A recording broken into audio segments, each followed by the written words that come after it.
Hello everyone, welcome back to the channel. I hope you guys are doing amazing. So let's dive into today's daily challenge on LeetCode and see what's there. So we have this zero array transformation third part. First part we had in the daily challenge of 2 days ago.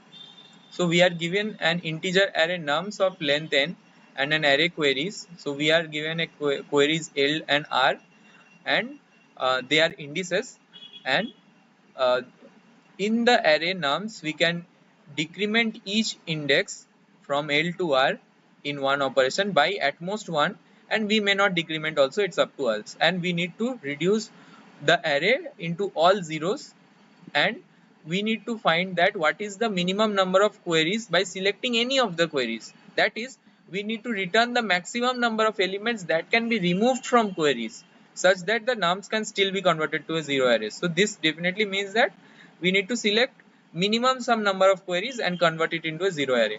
So let's say in this example we have used the queries, the first query 0 to 2. So in 0 to 2 I can decrement in first operation 2 and 2 by 1, so we are left with 101, and then again I can process this query and again do the same thing to get 000 and leave out this query. So it is in this example 1 is the answer because 1 is the maximum number of such elements removed from query. Okay, so at first you might think that this is quite difficult since it involves removing any of the queries, right? Selecting any queries and telling me the optimal one, what is the minimum number of such queries and maximum elements that you need to remove from the query. So but this can be done by a greedy method. So let's try to see the approach.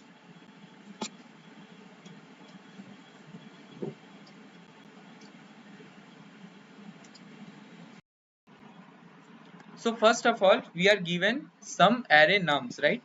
So we are given an array,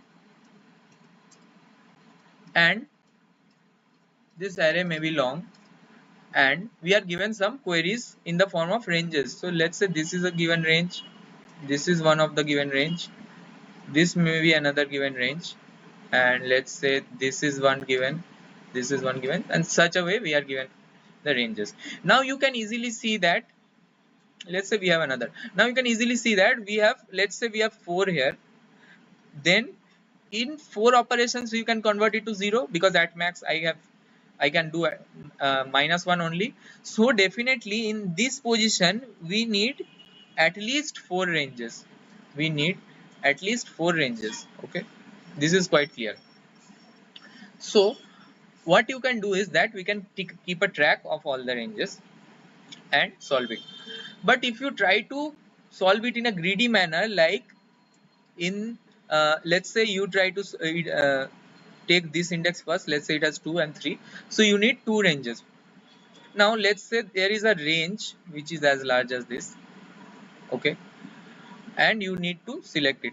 Now one thing you can easily understand, that if you need to reduce this 2 to 0 in the queries array, you must have at least 2 of the indices, at least 2 of the value given values where it starts with 0 index, because then only 2 times you can decrease it to 0. You can easily understand that. But the queries may be arranged in any manner, right? Not necessarily the first 2 zeros will come. So one idea comes is to sort the queries. What you do is sorting the queries. Okay, so after sorting, what you can think is that you may have many such ranges. One ranges, let's say, is this. Which one you need to select? Which 2 of them you need to select? So in order to select the optimal way, we need to take care of the future values also. So this is the range which is covering the maximum number of future values it can decrease. Okay, so in order to select an optimal way, we select this first. So the maximum ending point, we select the maximum ending point out of all the ones. We select the ones which has the maximum ending point and also which has starting point as I. Okay, in I here is 0. As we will move to the further one, we can see how how we can carry some of the operations of 0 to 1, that we will see later. So let's just try to start the coding here. We will understand it step by step. Again, I will return to the whiteboard and explain. I have not finished explaining, otherwise it will be confusing. So let's just start quickly. We have the queries queue and nums, you can see, and what you can do now is you can keep track of the number of operations, okay, and uh, you have, let's say you want to iterate through a query j, okay. What you can do, you can, to keep the track of the farthest ending, I am keeping a priority queue. Okay, what is a priority queue? If you don't know, it is a heap. By default, it stores the maximum element in the topmost portion of the queue. So it is a queue which stores, not a stack, it is a queue, and which stores the maximum element at the topmost portion. Okay, by default it does that. It is a max heap I am initializing. So I need the maximum index position. So in order to keep a track of that only, I am doing this priority queue. So you can see I need to iterate. I also told that I need to iterate from 1 to n in the order nums. Okay. Now what I am doing is that while j is the variable which iterates through query, okay. So while j, I will do while j is less than q, and also while queries of I of 0, queries of j of 0 is equal to I. Did you understand this? So this is one queries of j of 0, right? This is the first element of the query. That till that I am selecting, and in the first index I am doing what? I is 0. I am selecting all those which starts with 0. In the ith position also I will select all those which starts with I, because I need to process I at least first. So I am selecting those and keeping a track of the second element by pushing it into the priority queue. Okay, so I am doing pq.push. What I will push the second element of the query, right? 1, and also I need to do j++. Okay, this is clear. Now what you can do is you will definitely do something like, you can easily see that when you are processing, now you want to select something you have in the priority queue. Now you want to select, let's say here it is 2, so you need to select top 2 elements of the priority queue, right? You need to select the top 2 elements, or the top some number of element, top nums of I number of elements you need to select. You might think like this. Okay, so let's try to approach it that way. While so something you will need to do, like pq is not empty, and let's say pq.pop, something like this you will need to do. And one thing is there, so one thing you can understand easily is that this operation should be less than nums of I and operation plus plus. So what did I just do here? You can understand that this is a very basic thing, that the operations you are performing here, as I told you, 4, there needs to be 4 operations, so there needs to be 4 query, so that I am taking care of with a common variable operation. So that definitely needs to be less than greater than or equal to nums I, right? Greater than or equal to nums I. But whenever, if the operation is less than nums I only, then only we will be iterating in the loop and incrementing operations, right? Then only we will be doing op++. Otherwise, if the operations is covering the nums I, we can just move to the next element. Okay, so this is the thing you have done, I have done. And one thing also you can understand, that suppose you are at this index. Okay, suppose you are at this index present, and pq.top is what? The second element. If this, let's say I am in this element and this is still not removed from the priority queue, let's say this index, this is still not removed from the priority queue, then I don't need to do anything, right? I can just break, because what I need to do, I cannot use, if this is at the top of the priority queue, then I don't have any more elements. So this is nothing but pq dot top. So in case there arises, I am doing a pq dot pop continuously. So in case there arises that pq dot top, if there is a case of pq dot top is less than I is the current index, this index I.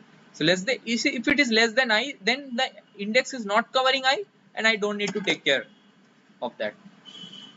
If we can just break it, right? If this is the top element which is less than I, then I don't have any of the other element which will again be less than I only. So we will break it. Now what I do, I keep a tracker array, because you see that this long index, this long range may also keep track of some other elements, which it can also decrease some other elements, right? So that how we will take care of that, we will take care of using a tracker array. We use an array tracker. It is similar to a difference array, and what you can do, I can mark the ending as we used to do in line sweep algorithm or tracker things. I need to do tracker of pq dot top plus 1 minus minus. So what did I do here? I went to the range and marked its ending. So till this point it is the range is covering. From this array onwards, from this element of the array onwards, it does not cover, so I need to decrease the operation by 1. So if you try to do a dry run of what I have told, if you try to understand by doing a dry run, let's say we have initially operation is 1, operation is 0. Okay, in this while loop, operation will keep incrementing, and pq will be pop, and it will optimally select the largest one also, and the largest one, whichever I am selecting, I will mark it -1. So how it is helping me? If operation 0 in first will convert to operation 2 by doing op plus plus 2 times, okay, 2 times it will do, and convert to operation 2. Now when we are going to the next index, we need to take care that the index may have finished here and it is not covering. So the operations which have been done in the previous index may not cover my current index. If I am at I going to I plus 1, here I am considering the case of 0 going to 1, then index 0, it may end here only. So in that case, in the difference array, I will have a -1 here. So what I do is there operation plus equal to tracker of I. It means that tracker of I had a -1, -1 gets added to operation 2. So now the operation becomes 1. Now the operation becomes 1. And in order to get a 3, in order to make the operations 3, we need to do the same thing we did with 2. We need to find two such more elements. We need to find two such more elements which starts with 1 and may ends with anything. Now we will do again this. Similarly, we keep on doing this, and this is all the idea we need in this problem. If you did not understand this part, just go through the last 3 to 4 minutes again and just try to understand how this is happening. Try to do a dry run of the thing I have told again, like operation 0 get to operation 2 first. Okay, so now what I have told here, I am incrementing by tracker I. So every time I will increment by tracker I. So you might think that where is the prefix array, how I am keeping track of this prefix array. I am keeping track here only. Every index if I am seeing that if the operations performed in 2 does not cover 3, I am decrementing by 1. So when I am here, I have already taken care of these operations, this ending at this point. Now if ending at this point, I need to decrement again. So this decrementing operation gets accumulated in this operation variable. I am keeping a single operation variable. If you see, for all the answers, I am having a single operation variable. So what, there can be two cases of quenching the operations. So in order to explain in a little bit more detail, there can be two cases of quenching the operations. First case, I need to select from previous. Okay, selecting from previous, why I am decrementing here, because I am just keeping track of which are not there, which have been already ended. So in an indirect way, I am selecting from previous, or selecting new elements starting with I at least, I comma something at least. So these are the two ways why we can increment the operations. So the operation we incremented here. So yeah, so you see the and for this I also need to insert the elements in the priority queue and pop them as we mark the indices. Now the elements which will be remaining at the priority queue, that will be our extra queries. So that only I need to return, right? So the extra queries I need to return. It is told that return the maximum number of elements that can be removed from queries.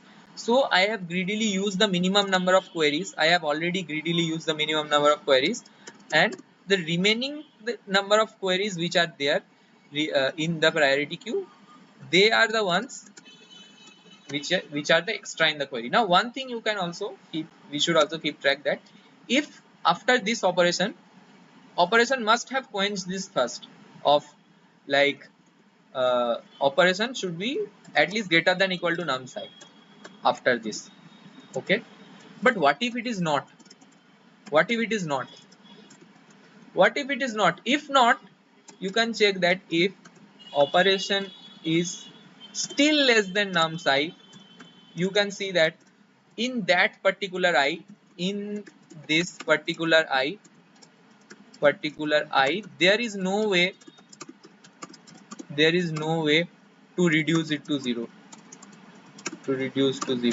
so therefore we do a return of -1. We directly return -1, no need to do, because I have taken care of operation increment in all possible ways. I am taken care of all the conditions properly, but still if I am seeing that operations is less than num psi, then I don't have any other choice. That index, if I don't return, it will be -1. Okay, so yeah, I think this will be all. Let's try to run it.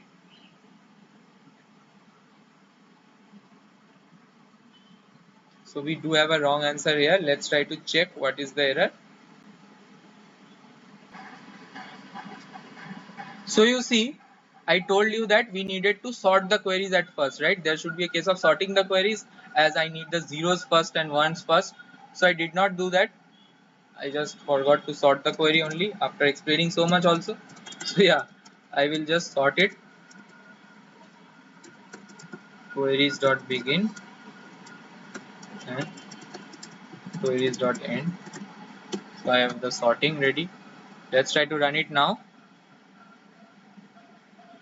Yeah, so we do have the accepted thing. Let's try to submit it.